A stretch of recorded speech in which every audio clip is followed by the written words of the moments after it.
মালাইকারি তো তোমরা সবসময় চিংড়ি মাছেরই খেয়ে অভ্যস্ত, কিন্তু কোনো দিন কি হাঁসের ডিমের মালাইকারি তোমরা খেয়েছো?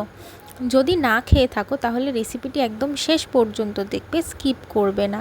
হাঁসের ডিমের মালাইকারি বানানোর জন্য আমি এখানে 4টে হাঁসের ডিম সেটা সেদ্ধ করে খোসা ছাড়িয়ে নিয়ে নিয়েছি, আর নিয়ে নিয়েছি আলু, যেটাও আমি সেদ্ধ করে নিয়েছি, আর হাফ বাটি মতো নারকেল কোড়া। এই নারকেল কোড়া থেকে আমি দুধ বার করে নেব, আর এদিকে একটা মিক্সিং জারের মধ্যে অল্প করে আদা, রসুন আর কাঁচা লঙ্কা দিয়ে খুব সুন্দর একটা পেস্ট আমি তৈরি করে নিচ্ছি। দেখো নারকেলের দুধটাও বার করা হয়ে গেছে। আর কড়াইয়ের মধ্যে আমি অল্প পরিমাণ সর্ষের তেল দিয়ে দিচ্ছি। তেলটা গরম হয়ে আসলে আগে থেকে নুন, হলুদ, লঙ্কার গুঁড়ো মাখানো ডিমটা আমি তেলের মধ্যে দিয়ে দেবো।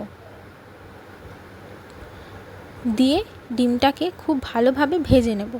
খুব বেশি লাল করবেন না, মিডিয়াম ভাজবেন, না হলে ডিমটা আবার শক্ত হয়ে যেতে পারে।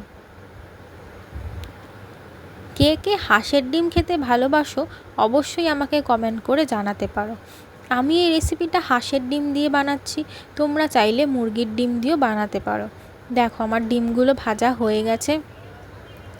এরপর আমি সেই একই তেলের মধ্যে আরেকটু বেশি পরিমাণ তেল দিয়ে এলাচ, দারচিনি, তেজপাতা ফোড়ন দিয়ে দিচ্ছি, আর দিয়ে দিচ্ছি আগে থেকে বেটে রাখা মশলাটা।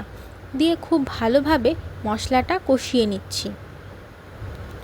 মশলাটা একটু কষানো হয়ে গেলে তারপর একে একে হলুদ গুঁড়ো, জিরে ধনে গুঁড়ো, লঙ্কা গুঁড়ো, নুন দিয়ে খুব ভালোভাবে মশলাটা কষিয়ে নিচ্ছে।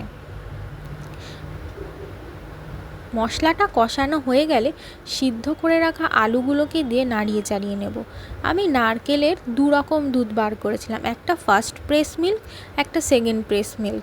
প্রথম যে দুধটা বের করেছি সেটা ঘন ছিল, আর এখন যে দুধটা আমি ইউজ করছি রান্নার ক্ষেত্রে তো সেটা সেকেন্ড মিল্ক ছিল, মানে লাস্ট বার আমি যেটা বের করেছি নারকেল থেকে। তো সেটা দিয়ে আমি মশলাটা ভালো করে কষিয়ে নিয়েছি। তোমরা চাইলে ঘন দুধটা দিয়েও কষাতে পারো। তারপর আমি ঘন দুধটা ঢেলে দিয়ে খানিকক্ষণের জন্য ঢাকনা চাপা দিয়ে দিয়েছিলাম, ঝোলটা ফুটতে দিয়েছিলাম। দেখো ঝোলটা ফুটে গেছে, এবার আমি ডিমগুলো দিয়ে আরও একবার ঢাকনা চাপা দিয়েছিলাম। দেখো ঝোলটা ফুটে তৈরি হয়ে গেছে আমাদের হাঁসের ডিমের মালাইকারি। এবার ওপর থেকে একটু গরম মশলা না দিলে কি করে হয় বলো? গরম মশলা তো দিতেই হয়, তাই ওপর থেকে গরম মশলা দিয়ে দিলেই তৈরি হয়ে গেছে হাঁসের ডিমের মালাইকারি। তোমরা একবার বাড়িতে বানিয়ে অবশ্যই ট্রাই করে দেখবে, রেসিপিটি তোমাদের খুবই ভালো লাগবে। চ্যানেলটি অবশ্যই সাবস্ক্রাইব করে দিও, আর কেমন লাগলো কমেন্ট করে অবশ্যই জানাও।